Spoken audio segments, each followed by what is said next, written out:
Coucou, bienvenue au Café des Burnies, le podcast qui prend soin des nanas en burn-out. Je m'appelle Sarah, je suis infirmière, naturopathe et ma mission est de t'aider à déculpabiliser, à sortir de ton isolement pour recharger tes batteries et être épanouie. Chaque semaine, que ce soit en solo ou avec une nana inspirante, on parlera dévalorisation, échec, mais aussi résilience, espoir, reconversion et surtout trichothérapie. Maintenant, détends les épaules, cohérence cardiaque et profite pleinement de cet épisode. Alors, aujourd'hui, je vais lire l'ad from the bat qui dit « Merci beaucoup pour le podcast. Dingue, je crois que je fais un burn-out. En tout cas, tu as décrit exactement ce que je ressens.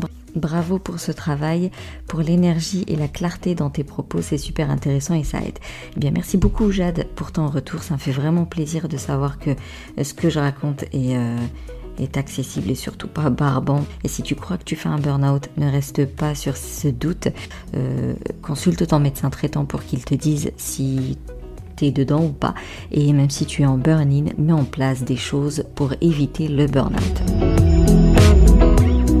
Pour cet épisode, j'ai l'honneur de vous présenter Anaïs de Utopia, un magnifique lieu pour les parents à venir, Julie de Corps et Confiance, notre sophrologue de Gang des Lilloises, et puis Ariane qui travaille sur un accompagnement pour apprendre l'anglais et le maîtriser, finger in the noise.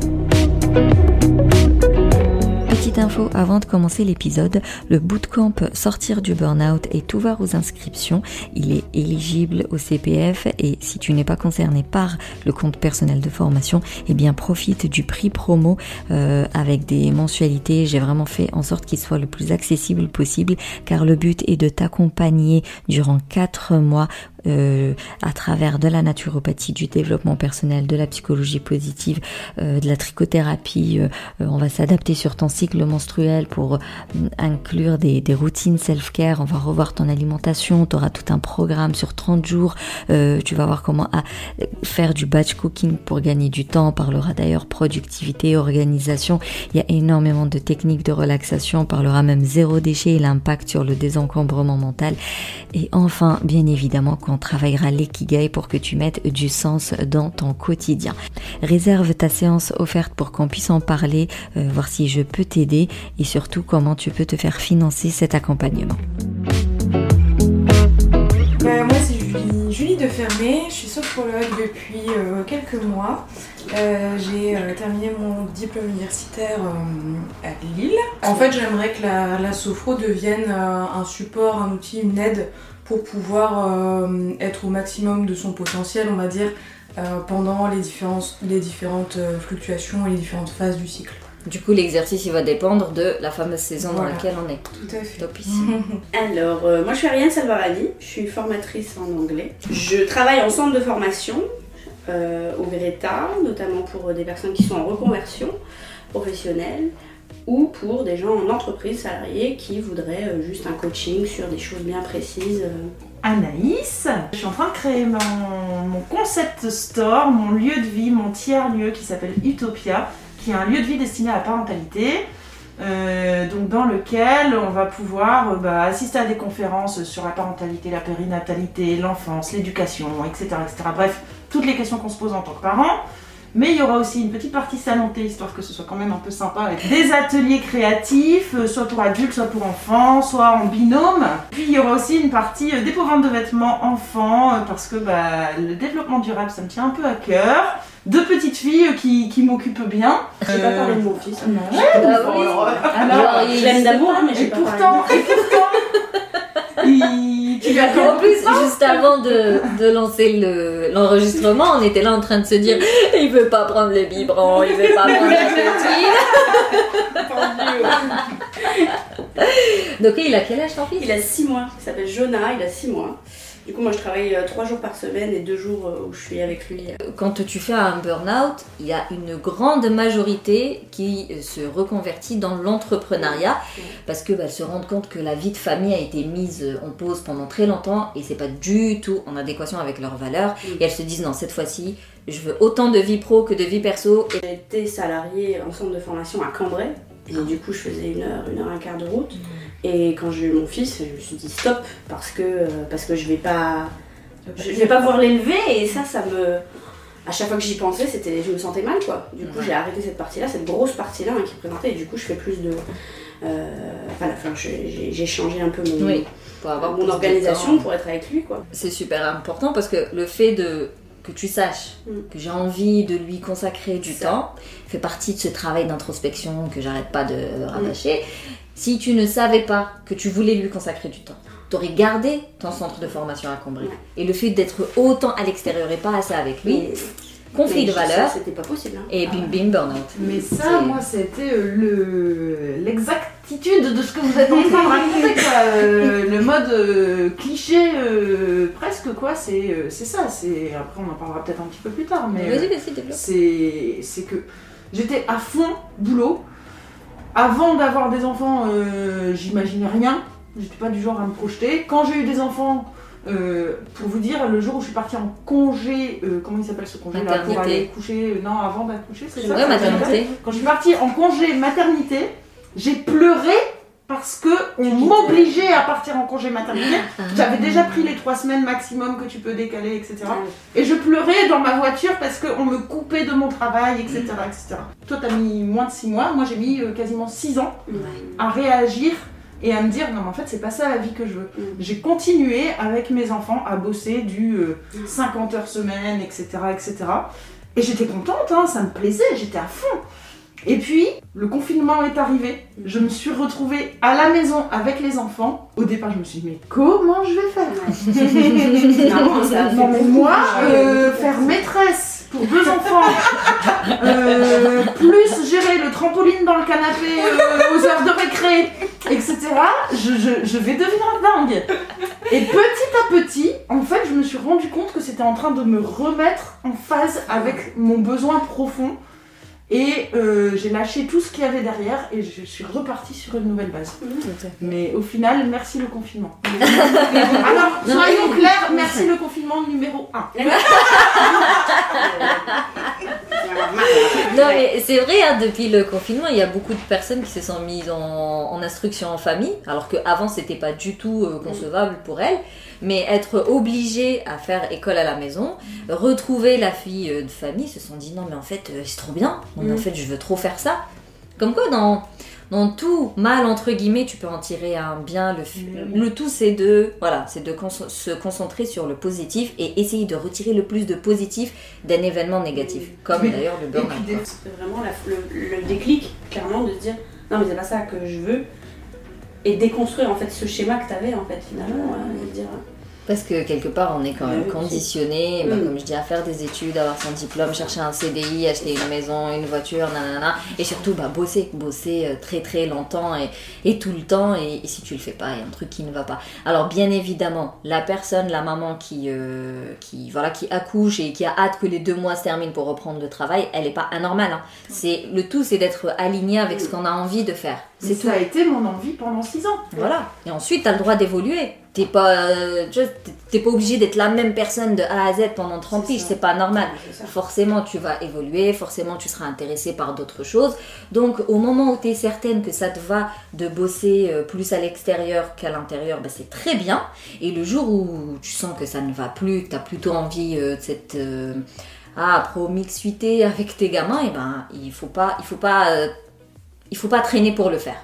Parce que dans l'un ou dans l'autre, que tu restes à la maison alors que tu as envie de travailler, ce n'est pas bon. Que tu travailles alors que tu as envie de rester à la maison, ce n'est pas bon. Encore une fois, alignement. Mais pour savoir ce que tu veux, il faut ce travail où tu te poses et où tu cherches un peu en toi ce que tu as envie, ce qui te fait kiffer, vibrer à ce moment-là, quoi.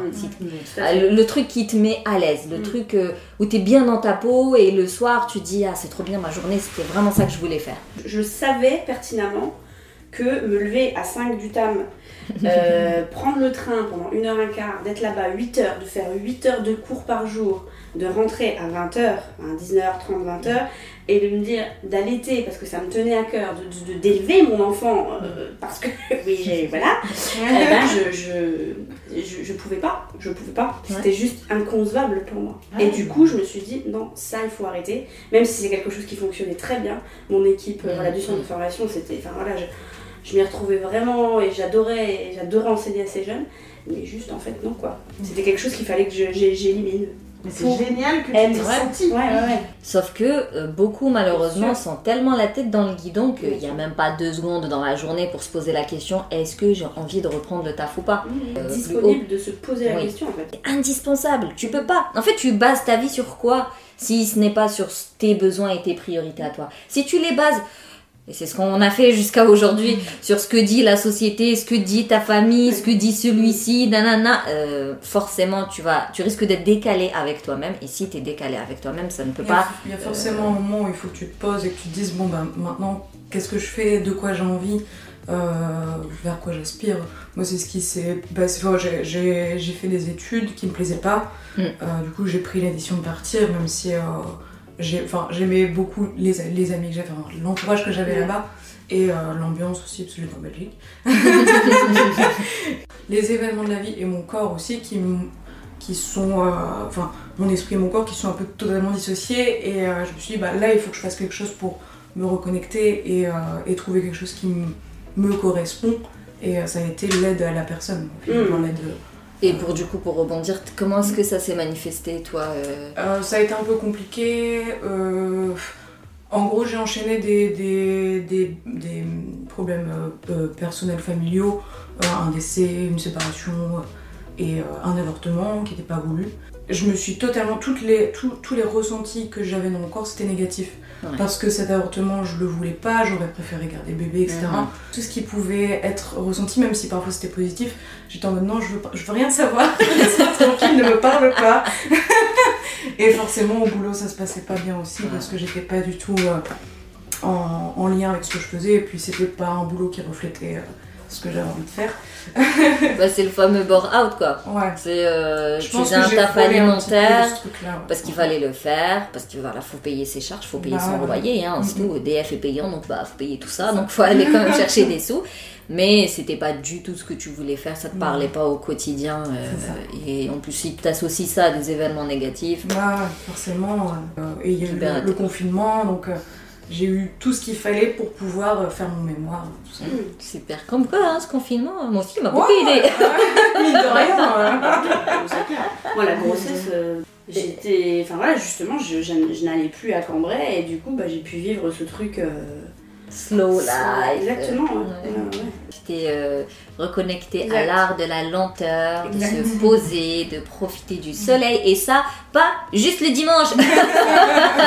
Mais plutôt tous les jours, je me pose. Et c'est super important de se donner du temps. Quoi qu'il arrive. Qu'importe comment se passe ta journée, avant de dormir, il faut se donner du temps. Elle me regarde, je te regarde. Je suis loin du goal là. Je le vois. Mais ne serait-ce qu'un quart d'heure, tu vois, avant de fermer les yeux, un quart d'heure, personne ne me parle, vous me demandez rien du tout, et je me vide l'esprit. Je me vide l'esprit avec un truc que j'aime bien. T'es pas obligé de faire la méditation si t'as pas envie de faire de la méditation, tu vois. Tu peux prendre un livre, écouter un podcast, regarder un épisode Netflix, lire 3 pages. Oui, tu vois. Oui, ça va, ok. Mais il faut un temps déconnexion totale. Ne serait-ce que 15 minutes. 15 minutes. Après, tu vas tellement y prendre goût, tu vas dire, vas-y, hop, je vais me permettre 25 minutes ce soir.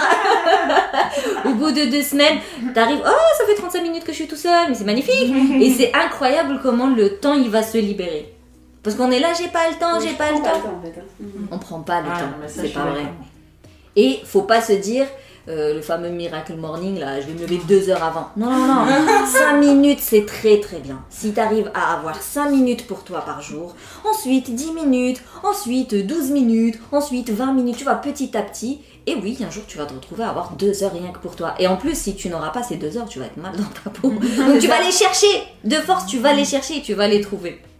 C'est une habitude à prendre, quoi. Ah oui. Et c'est une habitude qu'il faut installer insidieusement en fait. Parce que sinon, si ton cerveau il se rend compte que tu veux mettre en place quelque chose de complètement radical et trop dur et trop long.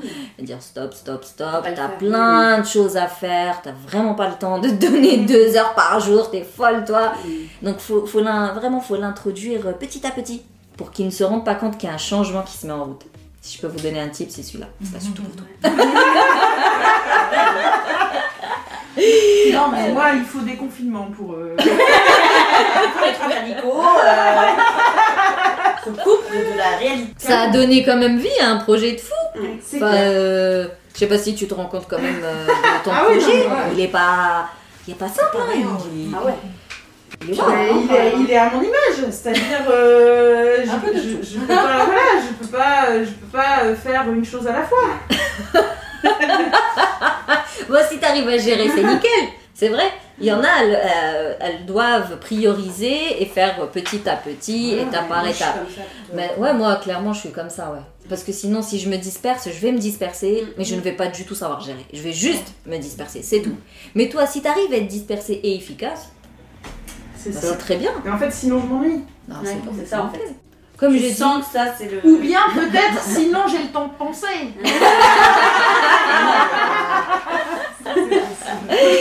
si tu orientes tes pensées, ça peut être cool d'avoir du temps de penser. Mais en fait, il y a Julie qui est sophrologue.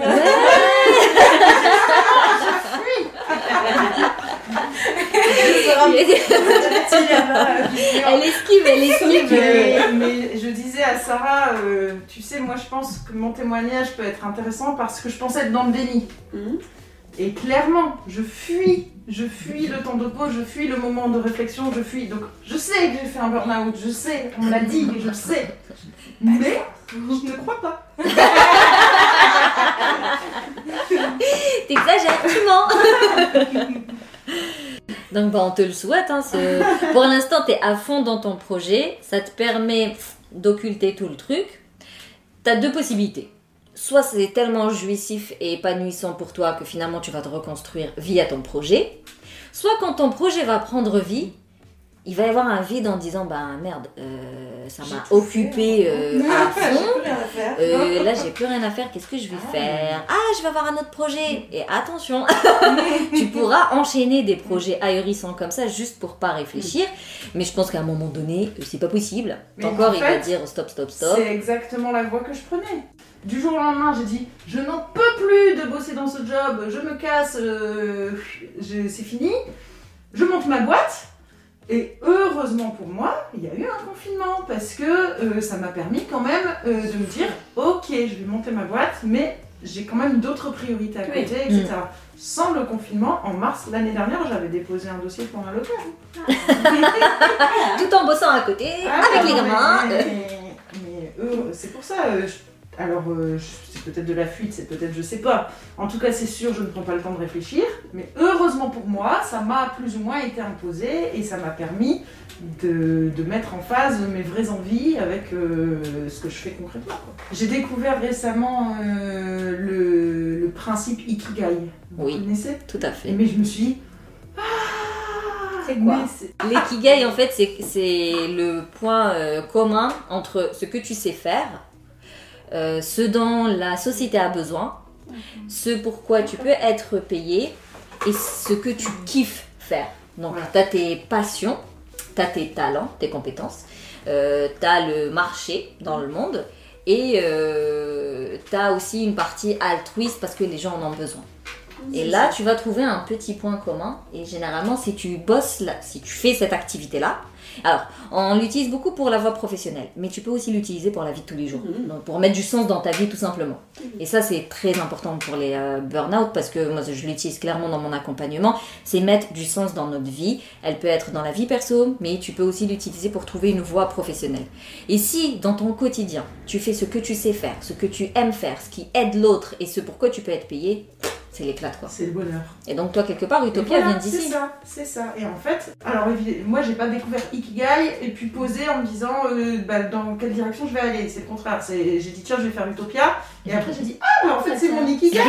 Bah voilà. Et en fait c'est aussi comme ça que je me suis dit mais avant j'étais pas à mon ikigai. Ouais. Et ça m'a permis de réaliser, voilà, en fait, je vais dans la bonne voie, quoi. Et d'ailleurs, les Japonais, parce que ça vient d'une île Okinawa au Japon, et ces gens-là disent que lorsque tu trouves ton ikigai trop tôt, c'est pas le bon. L'ikigai vient forcément avec le temps parce qu'il vient avec la connaissance de soi et surtout parce qu'on est évolué. Voilà. Et donc, si vous deviez donner une définition, à quoi ressemble qu'est-ce que c'est un burn-out pour vous? Moi, je pense que c'est vraiment pousser dans toutes les phases de sa vie. Et pour moi, il y a cette phase d'effondrement. Réellement, de se dire, non, à un moment, je me lève plus, je ne peux plus. Ensuite, pour moi, il vient une phase de reconstruction après ça, je pense vraiment. De toute façon, je pense qu'on peut pas rester 3 mois à la maison puis après se dire j'y retourne. Personnellement, je pense que ça va plus loin que ça et qu'il y a une phase d'introspection, de reconstruction. Parce que de toute façon, si t'es au fin fond du trou et que tu repars à bosser comme ça, peut-être que tu peux creuser encore pour... ça peut très bien aller un peu mieux, mais derrière, ça va potentiellement à un moment repartir. Il y a des rechutes, quoi. Il y aura des rechutes. Et toi, t'as l'impression qu'il s'est manifesté physiquement? Alors, moi, ma définition, ce serait que ton corps et ton esprit t'envoient des signaux que t'ignores. Tu décides de nager, enfin tu décides pas, c'est inconscient, tu nages à contre-courant en fait. Il y a des signaux et puis tu continues ton chemin et à un moment, le corps et l'esprit se mettent d'accord pour t'envoyer un signal mais tellement fort que tu vas pas pouvoir continuer ton chemin, tu vas être obligé de t'arrêter. Et moi, est-ce que vraiment je l'ai senti? Comme je vous dis, moi je te crois pas si tu me dis que j'ai fait un burn-out, mais le jour où j'ai dit j'en ai marre, j'arrête, j'en peux plus, faut que je change, je sors de là. En fait, c'était un jeudi, normalement je devais aller bosser le vendredi. J'avais rendez-vous chez le médecin ce jeudi-là pour un truc qui avait rien à voir. J'arrive, il me dit bonjour Anaïs, ça va? Et là je fonds en larmes. Le cliché. Un craquage émotionnel, c'est ça qu'on appelle. Et donc il me dit oh je pense que tu as besoin de repos, etc. Donc tu fais un burn-out, j'ai l'impression. Après avoir discuté un petit moment. Ouais. Non.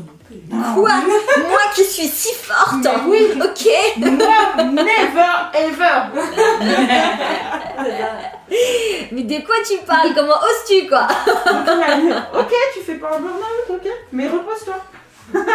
Et heureusement que le confinement est venu, quoi. Voilà, c'est ça. Sinon, tu serais repartie de plus belle. Ça, et là, exactement. je pense que ton corps, il t'aurait dit... c'est ça. Avec un bel... ce que j'appelle un bel effondrement, quoi. Tu serais peut-être arrivée à l'hôpital. Dans ma tête, c'était clair, c'était... Je tire un trait sur mon passé professionnel subitement. C'est-à-dire, ras-le-bol, j'arrête, c'est fini, je passe à autre chose. Mais c'était pour me lancer corps et âme dans un autre projet à X heures par semaine, etc.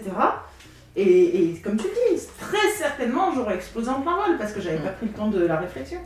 Non, le burn-out n'est pas toujours lié à une surcharge de travail. Si la surcharge de travail, elle est en phase avec toi-même, franchement, c'est que, comme je dis, tu t'en nourris. Mais, pense à ce que je te dis, cale des petites 5 minutes par-ci, par-là, ensuite 10 minutes par-ci, par-là, parce que t'es pas quand même à l'abri d'un effondrement, même si tu fais quelque chose que tu kiffes. Vu que le corps et l'esprit, quoi que tu veuilles, ont besoin d'un temps de voilà. Il en faut. En fait, il faut. Alors, tu peux être hyperactif, tu peux être haut potentiel, tout ce que tu veux.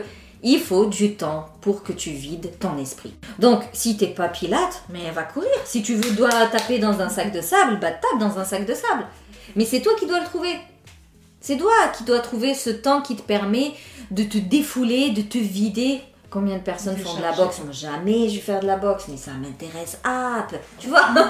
Mais il y en a, si elle a pas ce temps par jour où elle tape dans un truc, ça va pas. Donc c'est à toi de le trouver, ce truc-là. T'as raison.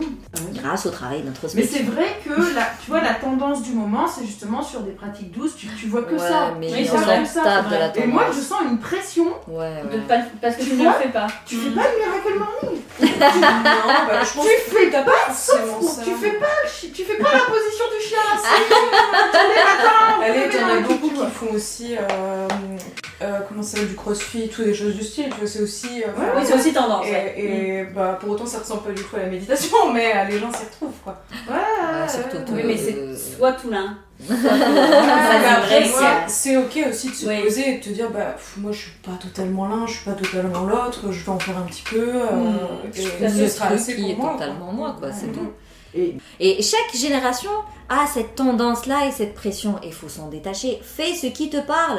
Fais ce qui te plaît à toi. On s'en tape de ce que dit ton voisin. Est-ce que ton voisin, il vit à ta place? Non. Donc, on s'en fout. Il te parle, tu te dis ok, d'accord. Ok, tu fais du pilates, très très bien. Toi, tu kiffes. Ah, mais c'est magnifique. Ah, c'est chouette, soit. Mais c'est tout. En rentrant chez toi, tu fais ce qui te plaît, toi. Et oui, si une offre, elle te parle pas, ça veut pas dire que t'es bizarre. Si elle te parle pas, va chercher celle qui te parle. Et donc aujourd'hui, toi par exemple, Ariane, qu'est-ce qui te fait dire que t'es pas du tout en burn-in, tu vois, t'es bien sur le chemin sur lequel tu es censé être? Bah, je pense que j'arrive à être en phase ou en équilibre. J'ai trouvé un équilibre entre ma vie pro, ma vie personnelle. J'essaye de jamais avoir des pics émotionnels comme ça. Ça, c'est depuis quelques années, c'est un peu mon leitmotiv, quoi. De me dire non, je vais pas là-dedans et j'essaye toujours de rester. C'est pas facile, hein, bien sûr, mais après, voilà, j'essaye de me. Ouais, bien sûr, c'est ça. Et puis j'essaie d'écarter tout ce qui peut être nuisible en fait. Vraiment, je veux pas écouter, je veux pas y aller, je veux pas aller vers ça parce que ça va me faire du mal. Et ça c'est pas facile bien sûr. Il y a des fois il y a des débordements. Mais après ça reste normal dans la vie d'une femme d'avoir des fluctuations aussi émotionnelles. C'est-à-dire que quand tu vas, je sais pas si vous avez une contraception ou pas, mais quand tu vas être dans ta phase d'ovulation, tu vas être ultra énergique, etc. Il faut pas te faire chier parce que t'es un bulldozer. Et quand tu vas juste avant d'avoir tes règles en syndrome prémenstruel, tu vas avoir envie de mourir parce que les hormones qui font et c'est normal, il faut aussi accueillir ça. C'est sûr que si t'es tout le temps trop up down, c'est difficile à gérer. Mais c'est normal, c'est ok d'avoir des émotions tout au long de son cycle. Et c'est pour ça que c'est très important de se connaître et de se connaître son cycle et de savoir dans quelle saison on est parce que tu comprends beaucoup mieux pourquoi là t'es plutôt dépressive et pourquoi là tu débordes d'énergie. Et pourquoi là t'adores tes enfants et pourquoi t'as envie de les tuer. Non mais c'est vrai, le fait de se dire c'est pas totalement moi, c'est mes hormones qui me font penser comme ça. Et moi j'ai une anecdote quand j'étais enceinte. Mais il y a un jour mon compagnon qui me dit oui bah non mais c'est comme ça. Et j'ai fait ça m'a affectée profondément dans mon moi. Mais pourquoi tu me dis ça? Et comme un enfant, je me suis retrouvée vraiment. Mais pourquoi tu me dis ça? Et puis, c'est vrai que là, pour le coup, les hormones pendant la grossesse, bon, voilà, c'est autre chose, mais du coup, c'était. Mais pour une femme, les hormones, c'est toute la vie. C'est clair que c'est exacerbé pendant la grossesse, mais en vérité, tout ton mois, tu subis. D'ailleurs, c'est ça le principe. C'est pas se connaître et connaître son cycle menstruel et baser sa vie dessus permet de, comme dirait l'autre, surfer sur la vague et non te la prendre comme ça et subir tes hormones. Mais nous, la femme, faut comprendre que, on a un cycle hormonal qui est particulier, c'est pas celui de l'homme. Il faut se connaître pour savoir que de temps en temps, j'aime pas me faire chier quoi. Et c'est la vie, c'est comme ça, j'y peux rien. Je suis une femme, écoute. C'est aussi là où c'est important que ce soit un travail de couple si t'es en couple parce que l'autre aussi peut comprendre parfois comment tu réagis, pourquoi tu réagis comme ça. Et au travail. Pareil au travail, c'est kiff-kiff, surtout quand tu bosses dans une équipe. Tu peux pas être opérationnel, topissime tout le mois, c'est impossible. Et des fois, quand tu es en phase down et que ton chef, c'est à ce moment-là qui vient avec une pile de dossiers, pourquoi t'as pas fait ci, pourquoi t'as pas fait ça, t'as juste envie de chialer. Et si tu sais pas pourquoi, tu vas juste te dénigrer en disant je suis trop nulle, je suis trop naze, j'y arrive pas, j'y arriverai jamais. Et ça, plus ça, découle un burn-out tout simplement. Hein. C'est vraiment pas pour faire des raccourcis, mais c'est très très important de connaître son cycle menstruel et de comprendre que tu peux pas être opérationnel. Et que par moment, t'es pas opérationnel, pas parce que tu es naze, mais parce que c'est tout. T'as des hormones qui font que c'est pas le moment. Et pour toi, c'est Utopia ton chemin, ton bon chemin. En fait, c'est Utopia mis en phase avec ma vie perso. C'est-à-dire que là, aujourd'hui, je sens que c'est la bonne voie et que je vais bien et que je suis contente parce qu'en fait, je kiffe. Je kiffe. J'ai le temps d'aller m'occuper de mes enfants. J'ai le temps... Après, c'est pas ouvert Utopia. Mais c'est le plus compliqué quand même. Mais ça reste une phase de projet. Enfin, je suis en phase de montage de projet, de création. J'ai le local, franchement, je bosse beaucoup. Mais ça c'est pas encore ouvert. Mais je kiffe en fait. je kiffe parce que je fais ce que j'aime, je fais ce que j'ai envie de faire, je sens que ce que je vais faire, ça va apporter de l'aide aux parents, j'allais dire aux futurs parents, mais aux parents, aux futurs parents et aux parents. Mais donc voilà, je m'éclate. Et puis en plus, c'est hyper varié, il y a plein de trucs à faire, donc moi ça me correspond bien. Et j'ai aussi ce que je voulais avec ma famille en fait. Donc j'ai les deux, c'est paradis. Encore une fois, c'est une histoire d'équilibre. Et toi, Julie? Moi, depuis du coup quelques années, je me suis rendu compte que ce qui me motivait vraiment, c'était d'aider l'autre et que ça ait du sens. Et là, je suis totalement en phase, même si je suis encore dans le début, on va dire, où voilà, faire sa com, etc.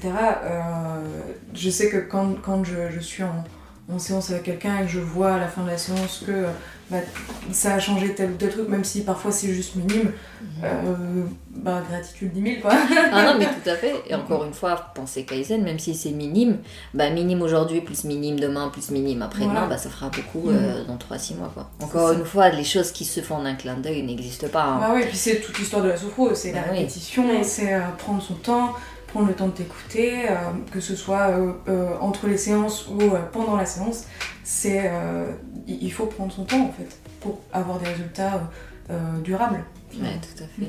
Et on devait parler, j'ai oublié, tu sais, comme quoi pour te reconstruire après un burn-out, une des choses sur laquelle tu devrais mettre en place, c'est des objectifs, un défi à relever. La formation en elle-même. Je pense qu'en France, on a la chance de pouvoir se former assez facilement, soit par le CPF. Ouais, c'est vrai. Non mais ça c'est miraculeux. Soit par un congé de formation qu'on peut avoir par rapport à l'entreprise.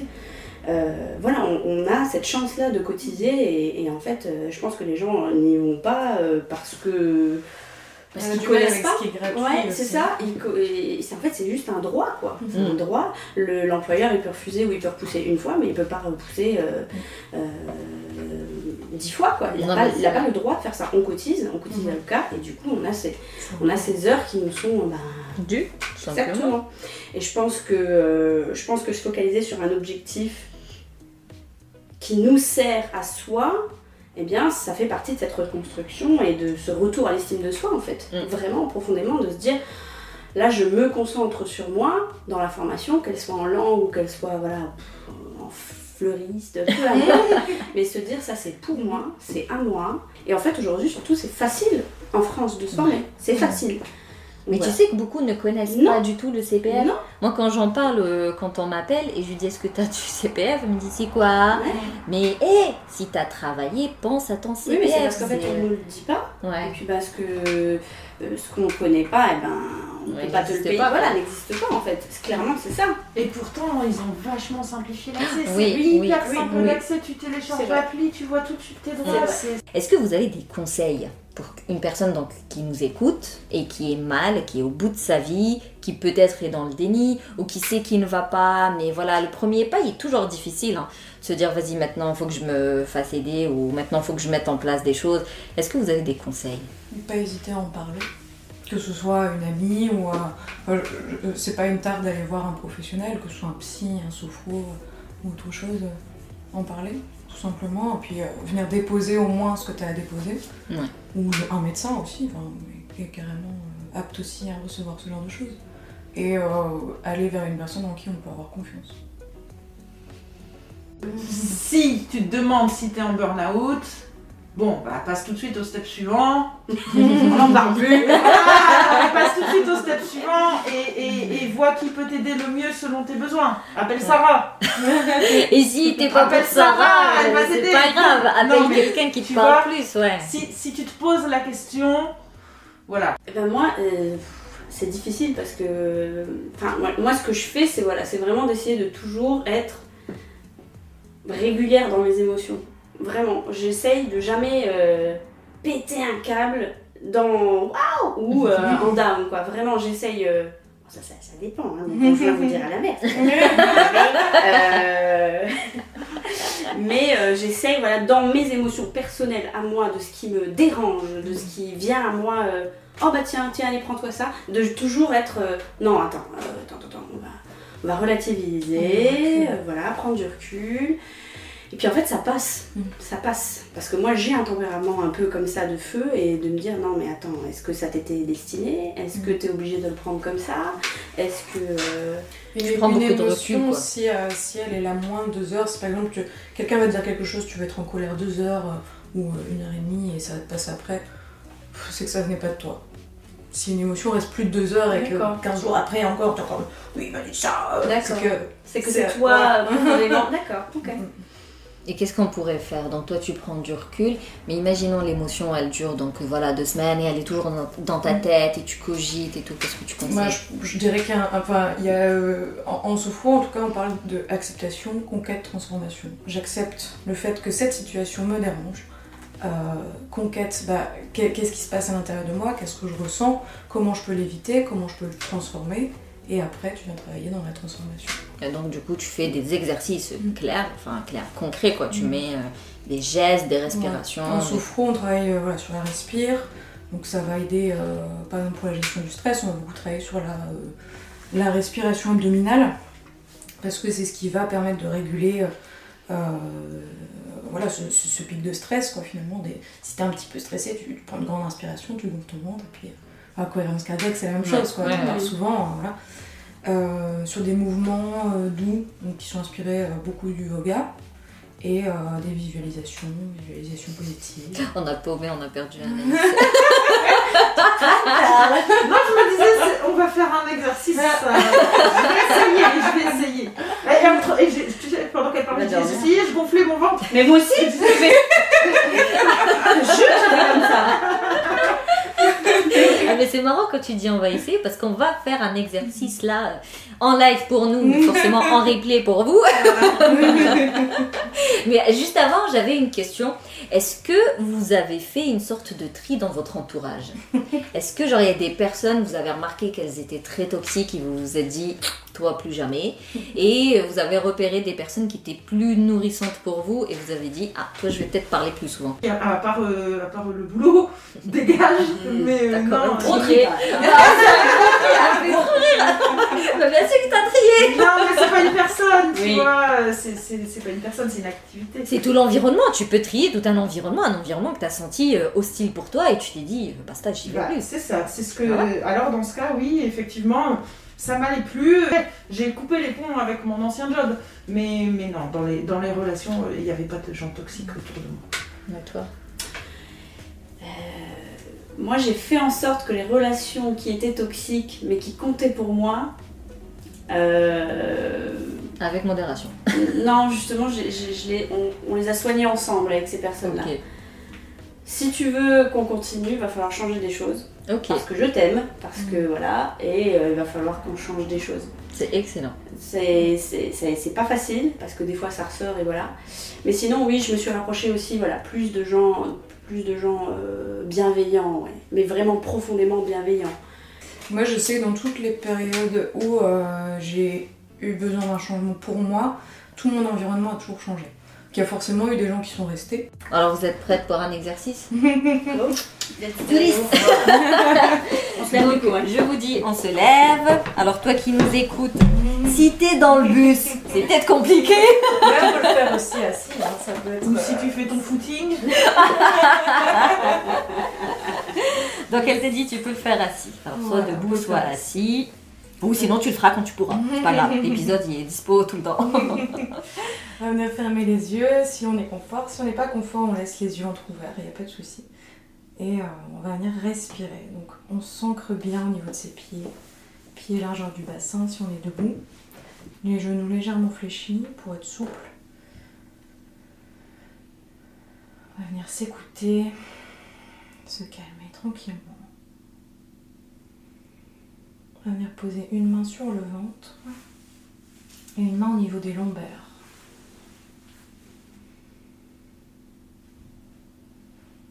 Juste dans un premier temps, on va observer ce qui se passe.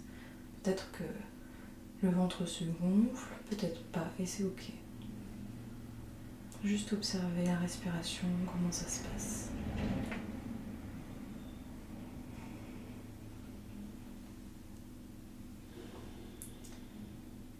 3 respirations avec la tête bien droite. On va inspirer et gonfler le ventre.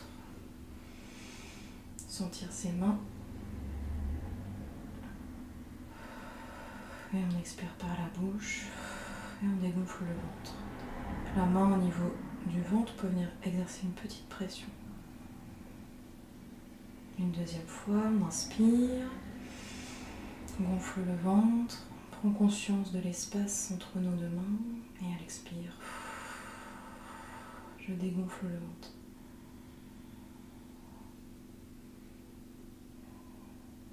Puis une troisième fois, j'inspire, je gonfle. Prendre conscience de cet espace entre mes mains. Et à l'expire, je dégonfle. Revenir faire exactement la même chose 3 fois avec la tête vers l'arrière. J'inspire, je gonfle mon ventre et à l'expire, je dégonfle. Prends conscience du trajet de l'air au niveau des narines et de la gorge. J'inspire, je gonfle. J'expire, je dégonfle. Une dernière fois.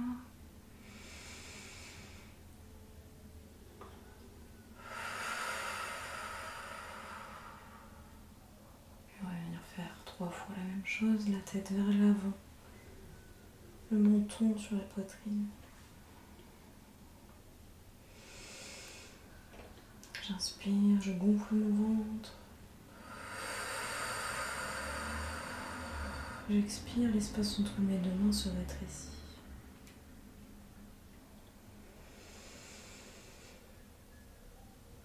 J'inspire, je gonfle.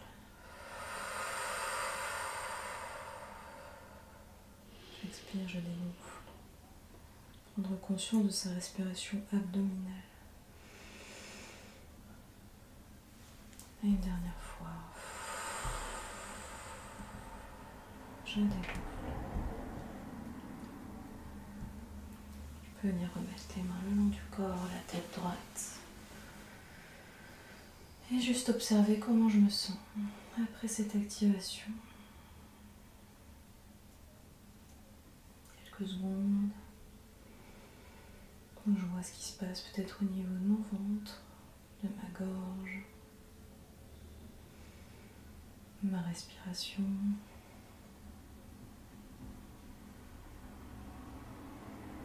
Et tranquillement, je reviens ici maintenant, mettre du mouvement dans les mains, pieds, et que c'est bien. Voilà, j'espère que tu pourras pratiquer cet exercice autant de fois qu'il le faudra, à savoir dès que tu sens qu'il y a un événement stressant qui arrive, dès que tu t'apprêtes, je sais pas moi, avant une réunion, avant une soirée familiale qui pourrait être hostile pour toi, le matin quand tu te lèves, avant de te concentrer, avant de faire une tâche que tu n'apprécies pas des masses. Vraiment, la cohérence cardiaque, on peut l'appliquer, on peut l'exercer tout le temps. Il n'y a pas d'effet indésirable. Tu pourrais la faire 20 fois par jour, et bien fais-la 20 fois par jour. Le tout est de t'apporter cet anti-stress dont tu as besoin. Il faut juste comprendre que la respiration abdominale est un antidote du stress parce que ça active le côté parasympathique. Pour résumer cette interview, je dirais que connaître ses limites est indispensable pour éviter le burn-out, le burn-in même, et tout événement indésirable. Suivre ses envies sans se comparer et sans faire attention à ce qui est tendance ou non.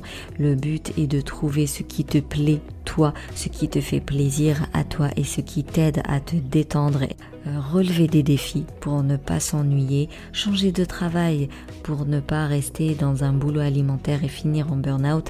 Et enfin, faire le tri dans son environnement, garder les personnes qui vont te booster, qui vont t'encourager, et t'éloigner des personnes qui sont hostiles envers toi. Donc si tu arrives à faire le travail avec elles, c'est très bien, mais si c'est trop demandé, si c'est trop compliqué et si ça aggrave la situation plus qu'autre chose, eh bien utilise le concept de modération.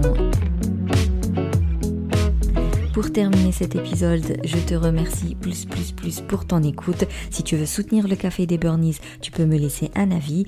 Laisse-moi 5 étoiles, ça me permet d'être bien référencé dans Apple Podcast. Et surtout, parlons-en à ton entourage, à toute personne qui pourrait en tirer du bénéfice et des solutions et des astuces. Bref, parlons-en à quelqu'un qui pourrait vraiment être aidé par ce podcast. Et on se capte sur Instagram pour le live hebdomadaire. Tu pourras me poser toutes tes questions. Et pour la semaine prochaine, on parlera de l'ikigai, justement pour approfondir cette petite partie de l'interview. Et puis surtout, d'ici là, n'oublie pas de booster ton feeling good.